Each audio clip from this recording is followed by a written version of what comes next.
Today, I want to talk about a common critique of Calvinism, one that you might have heard before. So people will say, but what if the Christian starts to doubt whether they're even of the elect? Doesn't Calvinism just leave them hopeless? Let's call this person Doubting Dave. And here's the truth. This person is going to show up in any theological system you believe in. Whether you're a predestinarian, Calvinist, Arminian, free willer, it doesn't matter. Christians will always doubt. In a free will framework, Dave may not fear missing out on election, but he may fear on not being Christian enough. He'll wonder if he's performed well enough, if he's obeyed enough, if he's kept himself saved. And that can turn his Christian walk into a treadmill of performance where he's constantly asking, am I enough? Now let's look at how each theology responds to Doubting Dave's problem. If Dave is Arminian and struggling, what would you tell him? Certainly many Arminians would point him to Christ and remind him of God's promises, amen. But at the end of the day, their system still leaves room for him to fall away, for his perseverance to slip through his own hands. That can keep him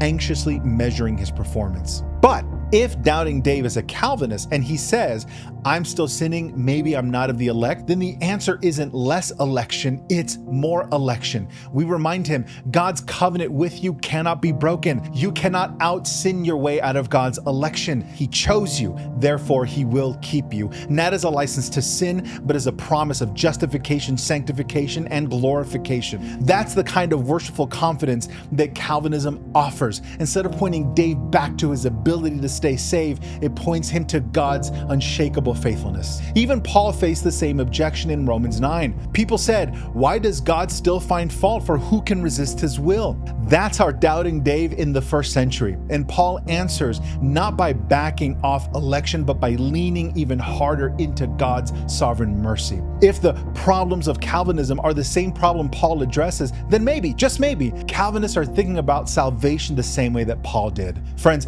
I believe that Calvinism is not only the best biblical expression of how God saves, but it is the most worship-fueled day-to-day anchor for the struggling believer. It keeps us from living on a performance hamster wheel, and it fixes our eyes on Christ, whose grace is bigger than our doubts and whose covenant is stronger than our sin. That is the good news for every Doubting Dave and for all of us.